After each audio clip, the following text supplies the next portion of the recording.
વડોદરા શહેરના Kailash party plot નજીક આવેલા અમરદીપ બંગલોઝના બંધ મકાનને તસ્કરો દ્વારા બંધ મકાનને નિશાન બનાવ્યું।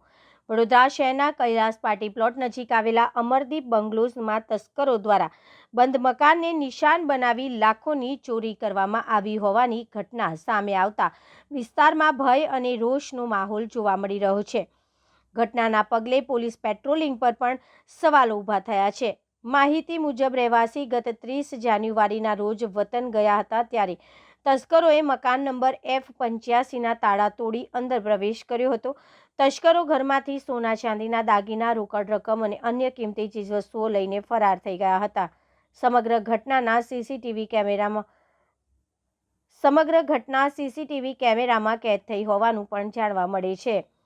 ભોગ બનનાર દ્વારા જણાવવામાં આવ્યું છે કે ઘટનાના તરત જ બાદ પોલીસ ફરિયાદ FIR નોંધવામાં આવી હતી, છતાં 12 દિવસ સુધી તપાસમાં કોઈ ખાસ પ્રગતિ ન થતાં રહીશો નિરાશ થયા હતા।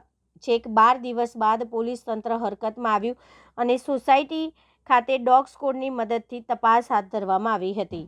સ્થાનિક રહીશોના આક્ષેપ છે કે સોસાયટીમાં એક પછી એક 3 ચોરીની ઘટનાઓ બની ચૂકી છે, તેમ છતાંય તસ્કરોને પોલીસનો કોઈ ડર રહ્યો નથી અને તેઓ બિંદાસ રીતે ચોરી કરી રહ્યા છે। રહીશો દ્વારા બાપોદ પોલીસ સ્ટેશનમાં આવેદનપત્ર આપવામાં આવ્યું છે।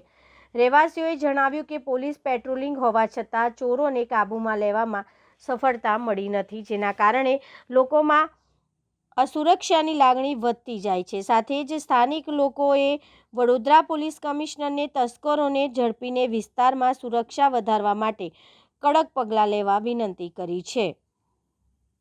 અમરદીપ બંગલોઝમાં રહી રહ્યા છે અને બધા રહીશો જે અમરદીપ બંગલોઝમાં રહી રહ્યા છે એક ડરના માહોલમાં જીવી રહ્યા છે। સવારે પણ ડર લાગે છે, રાતે તો સૂઈ જ નથી શકતા। એક વખત ચોરી થઈ, બીજી વખત ચોરી થઈ, 3 વખત ચોરી થઈ। ચોરો બિંદાસ આવે છે, પોલીસની કઈ જ એમને અસર થઈ નથી રહી। પોલીસ વાળા આટલું બધું કરે છે પણ એની ચોરોને કઈ અસર જ નથી થઈ રહી। રોજે રોજ આવે છે અને બધા ડરના માહોલમાં જીવે છે। તો અમે પોલીસ કમિશનર, વડોદરાના પોલીસ કમિશનર્સને બસ એટલી જ વિનંતી કરવા માંગીએ છીએ કે અમારી સાથે સપોર્ટ કરે। અમે લોકો સોસાયટી વાળા પણ એમને સપોર્ટ કરવા તૈયાર જ છે।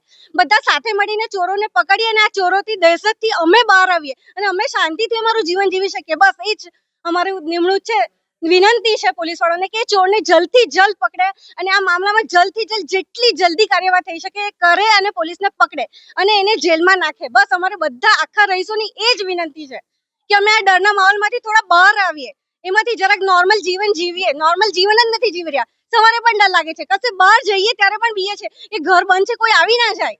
આ રીતે તો કેટલા દિવસ ચાલશે અને એનું કોઈ સોલ્યુશન નથી દેખાઈ રહ્યું અમને। બધું કરી રહ્યા છે પણ કઈ જ મતલબ નથી, ચોરો આવ્યા જ કરે છે।